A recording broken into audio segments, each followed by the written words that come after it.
Aliens might destroy life on Earth or plan to eat or enslave humans if they sense our civilization was expanding too rapidly and could harm others. This week, famed physicist Stephen Hawking helped launch a major new effort to search for signs of intelligent alien life in the cosmos, even though he thinks it's likely that such creatures would try to destroy humanity. Attempting to communicate with extraterrestrials, if they do exist, could be extremely dangerous for us. Stephen Hawking helped launch a major new effort to search for signs of intelligent alien life in the cosmos, even though he thinks it's likely that such creatures would try to destroy humanity. Since at least 2010, Hawking has spoken publicly about his fears that an advanced alien civilization would have no problem wiping out the human race the way a human might wipe out a colony of ants. At the media event announcing the new project, he noted that human beings have a terrible history of mistreating, and even massacring, other human cultures that are less technologically advanced. Why would an alien civilization be any different? Scientists currently have no idea what alien life forms might look like, or how they might respond to contact from human civilization. Such advanced aliens would perhaps become nomads, looking to conquer and colonize whatever planets they could reach.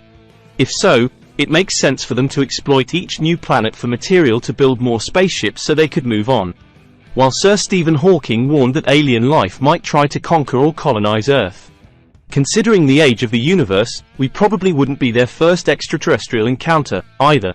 If aliens were able to visit Earth, that would mean they would have technological capabilities sophisticated enough not to need slaves, food or other planets. A scenario analysis. The researchers divide alien contacts into three broad categories: beneficial, neutral or harmful.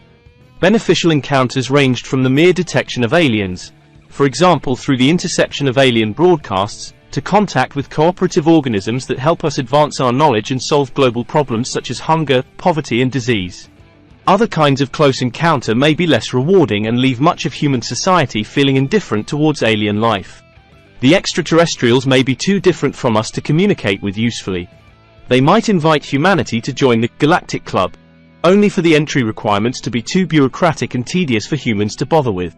The most unappealing outcomes would arise if extraterrestrials caused harm to humanity, even if by accident. While aliens may arrive to eat, enslave or attack us, the report adds that people might also suffer from being physically crushed or by contracting diseases carried by the visitors.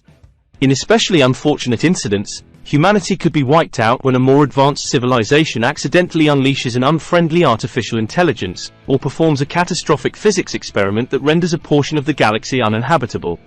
The authors warn that extraterrestrials may be wary of civilizations that expand very rapidly, as these may be prone to destroy other life as they grow, just as humans have pushed species to extinction on Earth. In the most extreme scenario, aliens might choose to destroy humanity to protect other civilizations. Green aliens might object to the environmental damage humans have caused on Earth and wipe us out to save the planet. These scenarios give us reason to limit our growth and reduce our impact on global ecosystems. It would be particularly important for us to limit our emissions of greenhouse gases, since atmospheric composition can be observed from other planets. How would aliens get here? The universe, as you may have heard, is big. A spacecraft like NASA's Voyager 1, traveling at 17.3 kilometers per second, would take 73,000 years to reach our nearest neighboring star. Applying factors such as the distance between stars and the conceivable speed of travel, it's been calculated that the nearest potential alien life is within 20 light-years away.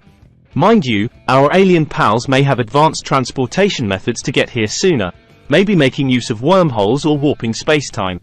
We also have to contemplate Dyson spheres. Whilst this may sound like a new and exciting device for vacuuming the house, it's much more chilling than that.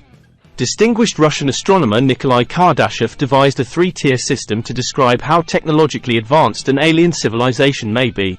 A Type 1 civilization is capable of collecting all of the energy that falls on their planet from their sun. A Type 2 civilization would be able to collect all of the energy from their parent star remotely in space, rather than on the planet itself. This would have to involve a massive solar energy collector orbiting the planet, known as a Dyson sphere. It's a bit like the Death Star in Star Wars, an entirely constructed celestial body, but used to harness energy, rather than destroy planets. And if this alien civilization has managed to build one Dyson sphere to serve their needs, they could be promoted to a Type 3 Kardashev civilization. Here, they start to grab the energy from neighboring stars, then slowly build a network of Dysons that could eventually harness the energy of an entire galaxy. So you can assume, as they advanced through a galaxy building their spheres, they'd extract what they needed from any defenseless planets they encountered. But one of those planets couldn't be us, right? Are aliens truly exist? The possibility of extraterrestrial life has always fascinated humans.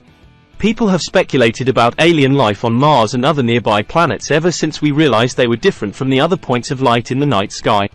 Today, even though our technological capabilities have allowed us to study those worlds up close and even peer at planets around other stars, we still don't have a concrete answer to the question of whether we are alone in the universe. The lack of evidence of life beyond Earth doesn't mean we don't have any idea what could or should be out there. The more we learn about the cosmos, from the planets and moons in our solar system to the great expanse beyond, the more confident we become that alien life must be out there.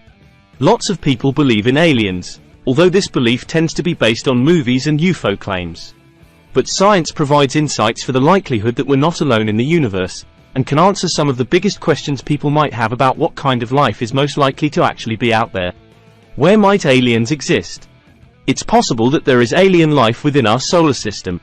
As we've learned from NASA's extensive Mars exploration program and missions from other space agencies, the Red Planet was once a warm, watery world that could have been home to life.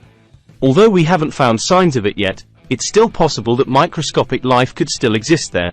The moons of Jupiter and Saturn also have potential for hosting alien life, since many of them have liquid water under their icy crusts. The growing field of exoplanet research is also yielding new possibilities for life beyond our solar system. As we discover planets in other star systems, we can also look at their atmospheres for biosignatures, and maybe even listen for signs of intelligent life. Our world faces a number of potentially existential threats, including global warming and destabilization of the environment, and it's possible that far more advanced civilizations may have already faced these issues and found solutions. It's also conceivable, he suggests, that we're making a spectacular misjudgment, and some super-advanced alien civilization may attack us precisely because we haven't reached out. How likely is it that alien life exists? To frame the question of whether alien life exists in another way, we might ask how likely it is that Earth is the only world in the universe where life has developed. The observable universe may contain 2 trillion or more galaxies. Our Milky Way galaxy alone is thought to contain at least 100 billion stars. As exoplanet research continues to uncover the prevalence of planets around other stars, it looks increasingly likely that the vast majority of stars in the universe have at least one planet around them. And as the exploration of our solar system has shown us, moons can also be hospitable to life as we know it. These factors, taken together, suggest that there is a mind-boggling number of worlds, 20 sextillion, or 20 billion trillion, to consider when asking whether we're alone. So, is Earth 1 in 20 sextillion? Or with that many worlds out there, is it more likely that life has emerged more than once? What do we mean when we say aliens? For many people, the word alien conjures up images of little green men, beings that are at least somewhat similar to humans in appearance. But the aliens that astrobiologists, scientists who study the possibility of extraterrestrial life, expect to find tend to be a lot smaller. Based on the history of life on Earth, the most likely form of alien life is microscopic. For the first 3 billion years of life's existence on Earth, all of it was microscopic. Microbes were even responsible for filling our atmosphere with oxygen long before plants evolved. Today, microbes still make up a large portion of Earth's life forms, and they thrive in even the most inhospitable environments like superheated deep-sea vents, acidic pools, and thick beds of ice. Because they represent an early and long-standing stage in the evolution of life and can exist in a huge variety of conditions, microbes are the most likely kind of organism we'd find on other worlds.